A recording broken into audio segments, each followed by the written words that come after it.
You know, as an interest-driven game, compromise and intrigues, we can tell you all these will be the things that drive politics. After months of acrimony and mudslinging, the ruling All Progressives Congress APC now has a new leadership. After 18 months of the Caretaker and Extraordinary Convention Planning Committee, Senator Abdullahi Adamu has emerged as the new national chairman of the APC.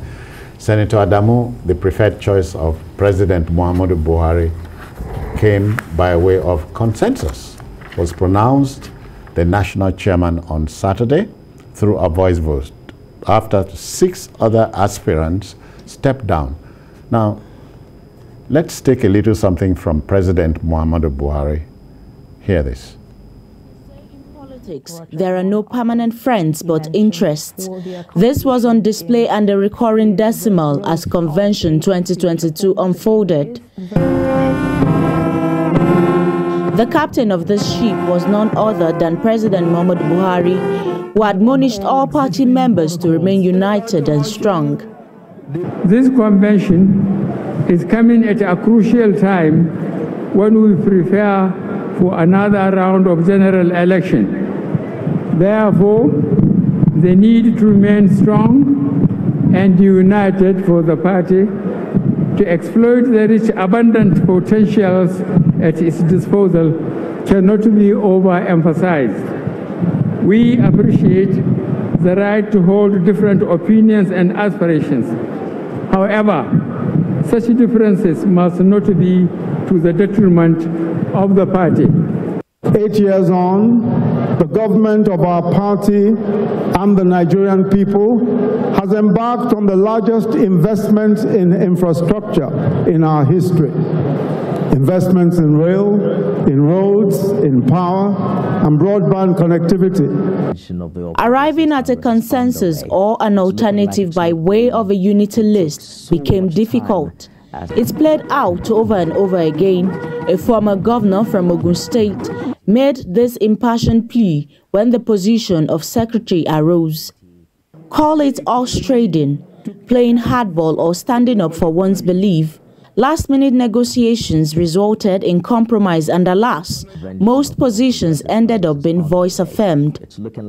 From the contentious chairmanship consensus, party leaders across the different geopolitical zones were united in hoping for each free negotiations. Out of respect for the president, he will not kick against what he has been objecting to. And I assured him that a meeting of Yoruba will be called later, and we shall discuss how to heal the major wound that we have inflicted on Barrister Bayo Shitu. This done, and more words to buttress that united the party stands, the stronger it will be. The whole essence of the message that has been delivered by different members of the party, especially the party leadership, is one thing, and that is togetherness. The party members should work together. All right, that's what panned out at the National Convention venue, Eagle Square in Abuja. And of course, Jide, we are talking about consensus politics here, but it's just as well that at long last, after so many fits and starts, the national officers are in place. Yes, after 18 months of the caretaker leadership of the party, and after months of uncertainty, no one actually sure that the convention itself will take place. We now have the convention has taken place, and we have a new set of leaders to pilot the affairs and hopefully lead the party to the 2023 election, as the ruling party. So definitely no one will expect that to be easy. Where you, citizen, you campaigned for many months, you spent money, you fancy your chances of winning, and then you are told to step down for maybe the candidate of the president or the candidate of some governors. This is what played out. You see people hugging one another, but in the inner recesses of their hearts, they feel very bitter. Their poles apart, that look, this opportunity should have been mine. Yes. There is no doubt that if this thing was subjected to an election, Adamu could not have won. Adamu was not one of the people, the most popular aspirants. In fact, he's one of the most late to get into the race. Because originally what they told him to do was go and resolve quarrels in different states. That was the mandate that the Malabuni-led Caretaker committee gave him. And then suddenly he too became an aspirant for the job of national chairman.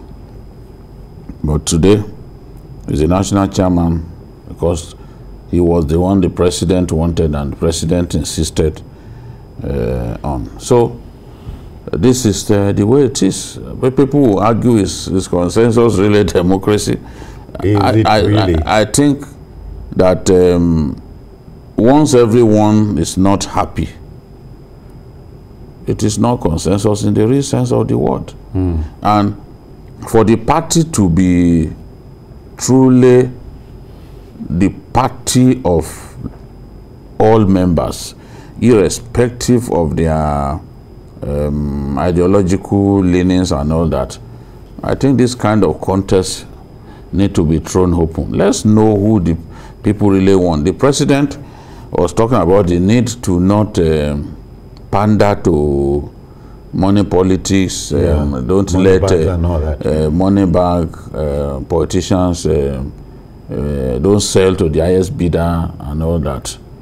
But the way our politics is too money centered. The most dangerous of all now is this idea of buying people's conscience on election day.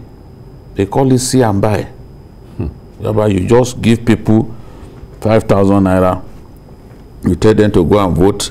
Thugs will have been positioned where they can peep over the cubicles and know who indeed you voted for, because you are not going to take their money and then think you can go and exercise your own.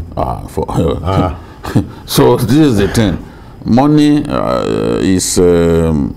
has taken over our politics. What we saw at the Eagle Square, it's not really different to what happened during the PDP convention. The PDP convention, the positions were taken by governors. Governors determined each and everybody that got what by way of political, ESCO positions. And they determined the outcome. In this case too, once the president made his choice known for chairman, he didn't care who's about other positions. Once he made his position clear that look, the chairman, I want the chairman, and the governors conceded to him, the governors were allowed to then choose the other positions. So you and I, who are not governors, for example, no matter what ambitions we had, if we were not nominated by a governor, you can't get anything. In what you said earlier on about consensus, Margaret Thatcher said a consensus means the lack of leadership, heading everybody in one direction. Yes, and it doesn't significantly. Consensus does not mean unanimity.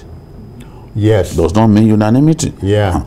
So an election outcomes should in fact be products of unanimity. But what we are seeing with the consensus, amongst people standing there are people grumbling.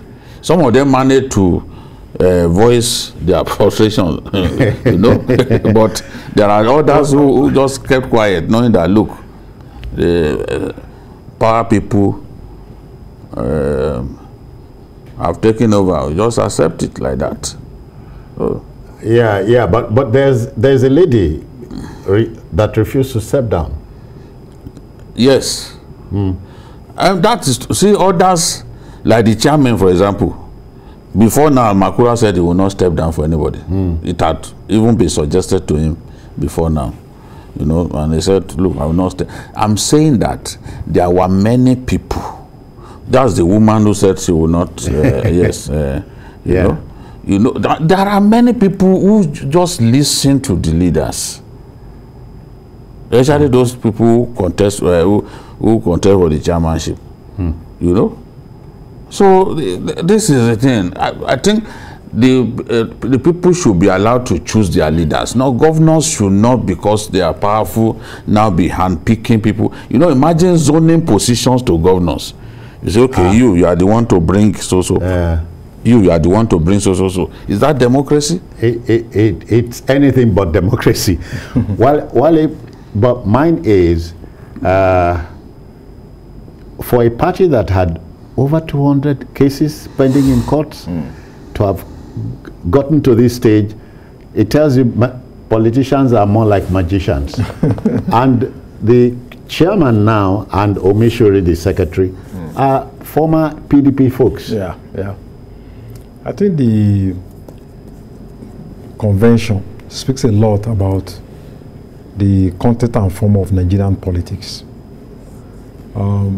We have the good aspect. There was no violence. Yeah. You know, little skirmishes. And there was no fundamental break that some people were expecting will happen to the APC. Oh, yeah. That after the convention, you know, the party will break into two. That didn't happen. And I think there was a kind of horse trading that eventually the president was able to assert himself. He was able to assert himself at the end of the day.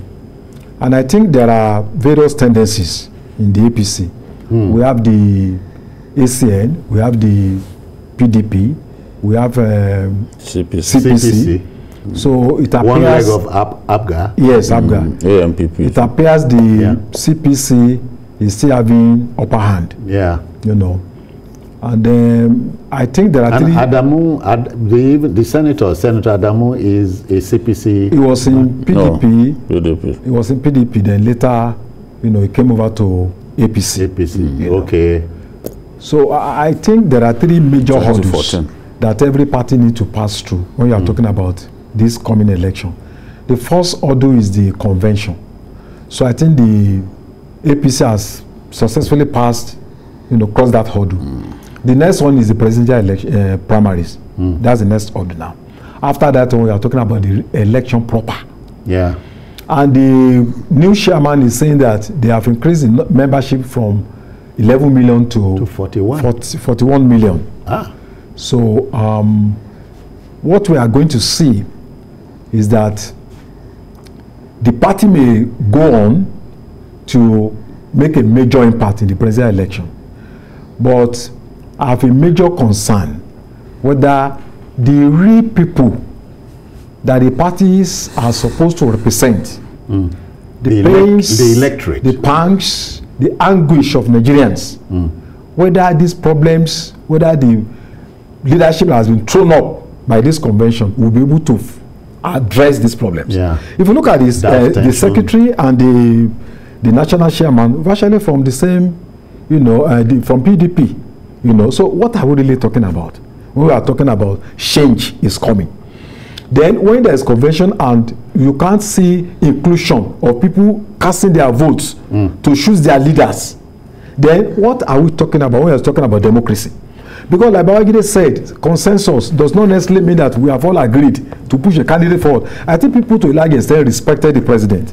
Say, okay, it's moral authority. Let us go, just go. But deep down, there is, you know, under the calmness of the sea, there is a lot of turbulence that you may not be able to see with shallow water. Yes. Deep. So, you know, I'm really concerned about the future of the people of Nigerians, you know, beyond the convention, you know.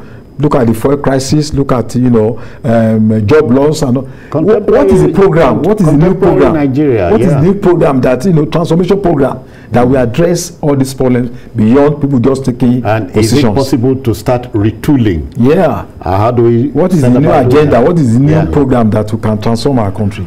Okay, then we'll turn things now to Ayo Ozugbaku. He is been a man at Eagle Square. Ayo, good afternoon to you. Good afternoon, James. Yeah. I'm back. Okay. Back from the Eagle Square. Yeah. So let's hear the story.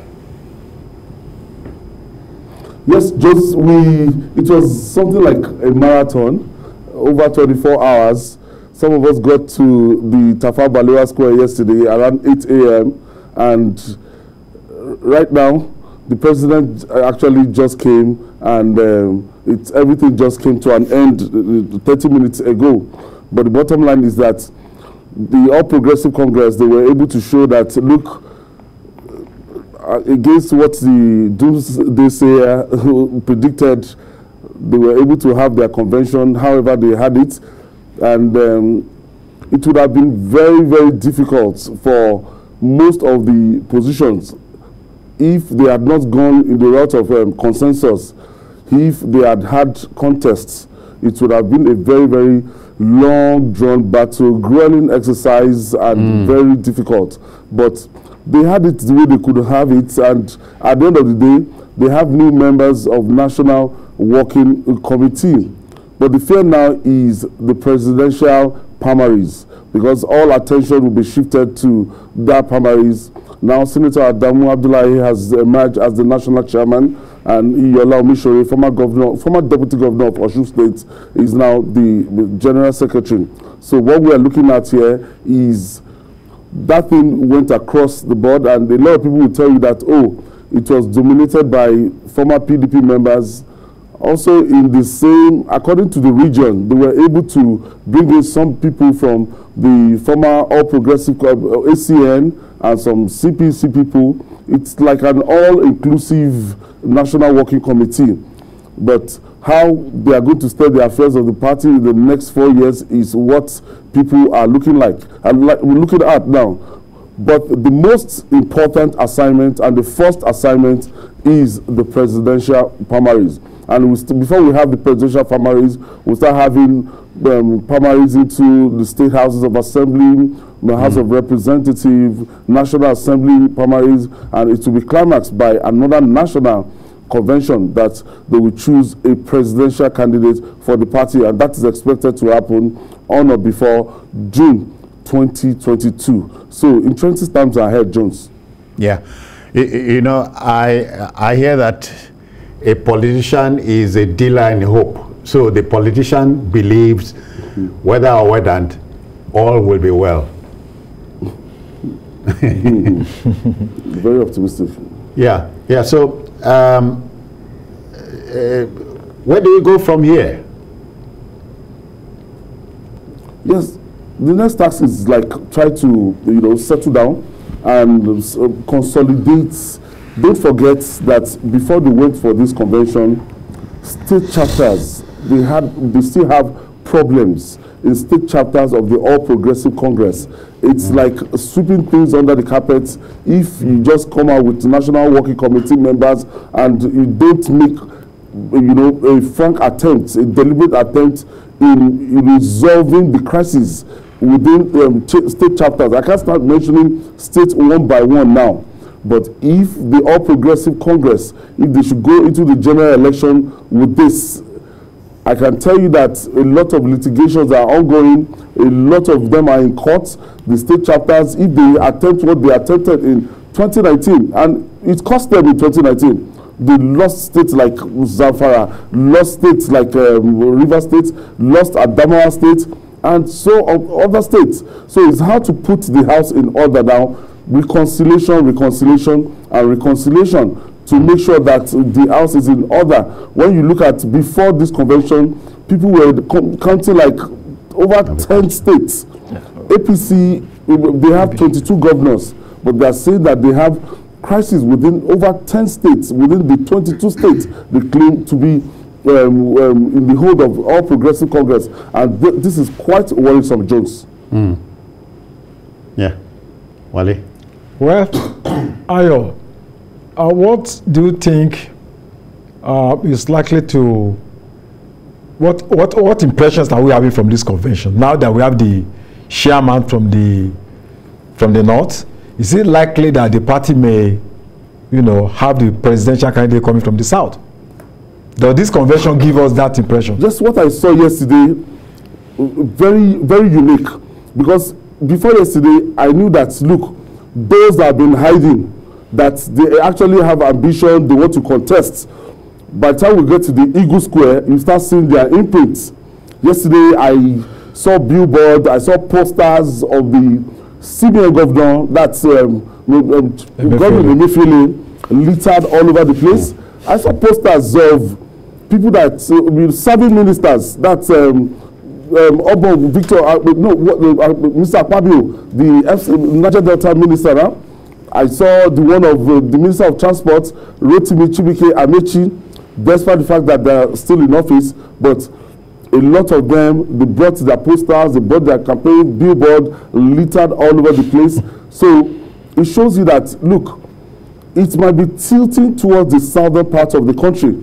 Rochas Okorocha is also in place. I think before now, the All Progressive Congress, with what they've done in their constitution of the composition of the National Working Committee now, when you want to look at it very well, you will see that, look, if Adamu Abdullahi is from the North Central and they've taken the reverse role, most likely, I'm not saying it's sacrosanct, most likely the All Progressive Congress may be looking toward the southern part of the country to produce a presidential candidate with the posters, with the billboard that I saw and everything. I just had few people from the north that I saw their posters and billboard.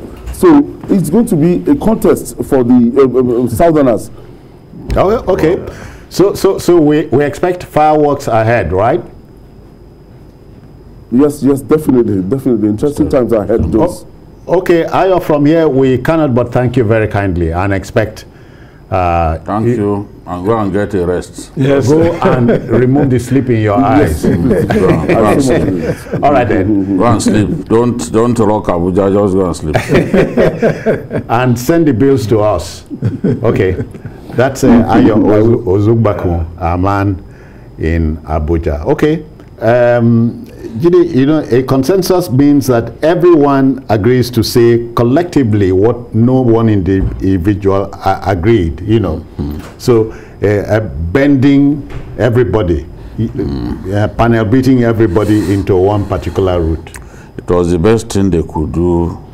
In the circumstance? Yes, so that they can conclude the convention quickly and ensure that there is less rancor. But when people contest, you know, the fireworks and all that, you in that mood of contestation, angry words, what kinds of things can happen, you know. So they were trying to make it as rancor free as possible. But as I've said earlier, even the consensus thing cannot take away people's anger about the way things went. Because what is the point in campaigning for months and months only to realize at the last minute that you won't be allowed to test your popularity? You spent money to make yourself popular, to sell your ideas to the voters, only to realize at the last minute that you won't be allowed to contest. Somebody else has been given that position. So that is what makes consensus such an imperfect model. But the party was trying to do its best to just organize something, this convention, and make it as rancor-free as possible. I want to believe that even if it was subjected to an all-out contest, there could have been some embarrassments at the end of the day, but maybe maybe this was the best best thing they could have done. Yes. Yeah. Wale, and it saved a lot of money for many folks. Yeah, I think He saved the party from an implosion. I'm also having naysayers were expecting. Yes. So I'm also having a feeling that with what I've seen in this convention, there is a high probability that the party may also not rule out consensus candidates in the when it comes election. to the big apple. Yes. But they need to be more careful. They don't handle that one well. If they don't handle it very well, the way people have accepted this, they may not accept the presidential primary. Yes, so they should not think that because we have done this with consensus, then we can go along with the same principle. And you know, when it comes to presidential, it's a different ballgame entirely. They need to be very careful. Don't just go and pick somebody who has not done any campaign. He has not. People have been going around, going to communities, meeting people, and then 24 hours before the primary, just say, okay, this is the person that will be the president candidate. It's going to be difficult. So I hope they don't take that risk. This is where horse trading, a lot serious horse trading and what have you. I hope they don't overstretch. No, I don't think. I frankly don't think they will use consensus to pick. I hope so. Even President Buhari, when majority of APC members wanted power to go to the north, we still found people like Rocha Sokrocha contesting against him. We still have people like the former publisher of Leadership newspaper. Look at Bagbana. Sam Munda Isaiah contested against Buhari, though Buhari was his former boss. He contested against. He refused to step down. We waited and waited to see whether some of them would step. They refused. Atiku contested against him. Kwankwaso contested against him. So the presidential primary is a different kettle of fish. I don't think that this kind of consensus arrangement can work with the presidential. But that's a much more emotive and tough contest. Well, our job here is not to preempt anything. So we'll wait for it. It will come.